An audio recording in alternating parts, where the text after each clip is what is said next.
शहनाइयां बज रही थी, बारात सजी थी, लेकिन मंडप में अचानक कुछ ऐसा हुआ जिसने पूरा माहौल ही बदल दिया। इटावा से एक चौंकाने वाला मामला सामने आया है, जहां शादी के मंडप में दुल्हन ने ऐसा फैसला लिया कि सभी लोग हैरान रह गए। दुल्हन ने दूल्हे से शादी करने से इनकार कर दिया और उसी मंडप में अपने प्रेमी से शादी रचा ली। इतना ही नहीं, इस पूरे मामले में दूल्हा पक्ष से करीब 15 लाख रुपए वसूली के गंभीर आरोप भी लगे हैं। नमस्कार, मैं हूं आपके साथ शुभी शुक्ला। आप देख रहे हैं नेशन आप समाचार। दरअसल ये मामला इटावा के थाना फ्रेंड्स कॉलोनी स्थित सावित्री मैरिज होम का है, जहां बड़ी धूमधाम से बारात पहुंची थी। दूल्हा और उसका परिवार शादी की रस्मों के लिए तैयार था, लेकिन तभी अचानक मंडप का माहौल पूरी तरह से बदल गया।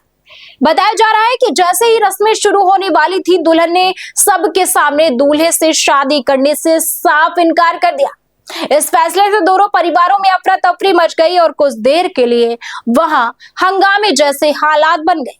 जानकारी के मुताबिक दुल्हन का पहले से ही एक युवक से प्रेम संबंध था। शादी समारोह में ही उसे बुलाया गया और फिर दुल्हन ने सबके सामने उसी प्रेमी से विवाह करने का फैसला कर लिया।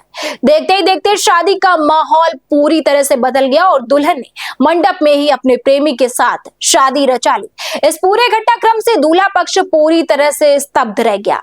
बताया जा रहा है कि उसके बाद मामला और भी गंभीर हो गया। आरोप है कि दुल्हन के परिजनों ने दूल्हे और उसके परिवार को कुछ समय के लिए बंधक बना लिया और दबाव बनाकर उनके जेवर गिरवी रखवाए।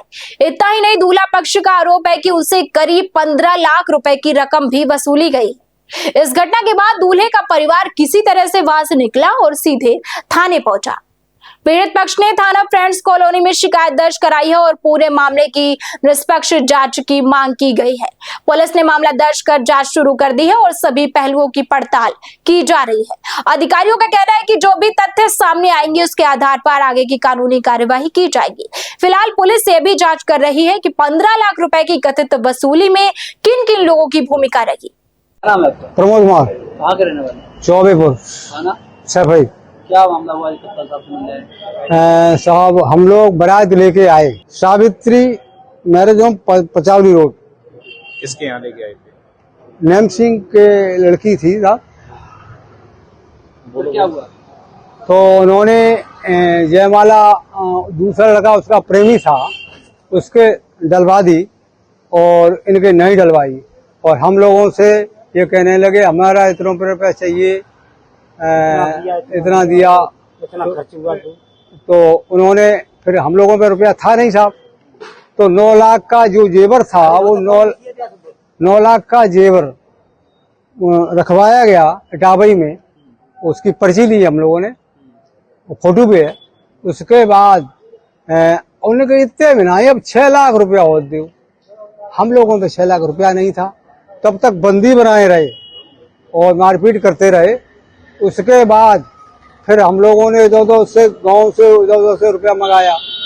रुपया मंगाने के बाद 4 लाख रुपया नगद और 2 लाख रुपया नेट पे डाल के मोबाइल से दिया गया। क्या लड़की की शादी के लिए आपको उल्टा दहेज देना पड़ा? बंद अच्छा सा मार के कुछ भी ले लो। नहीं, आप कुछ भी कर सकते हो।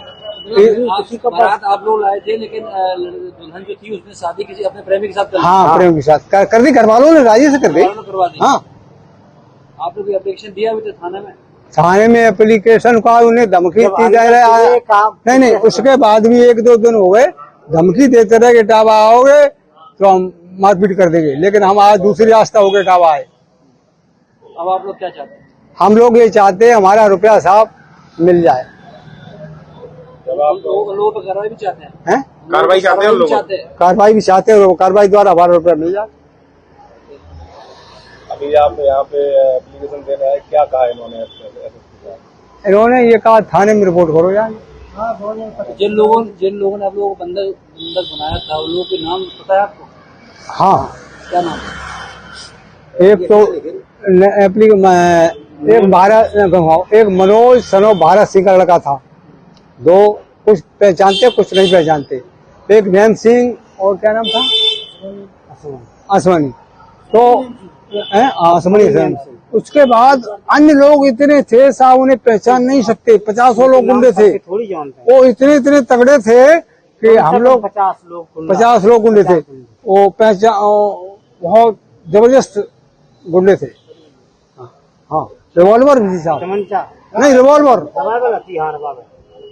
थी। ये घटना एक बार फिर सवाल खड़े करती है कि शादी जैसे पवित्र रिश्ते में इस तरह की घटनाएं कैसे सामने आ रही हैं और क्या सामाजिक मर्यादाएं टूटती जा रही हैं। अब सबकी नजर पुलिस जांच और न्याय पर टिकी हुई है। बने रहिए हमारे साथ और देखते रहिए नेशन समाचार।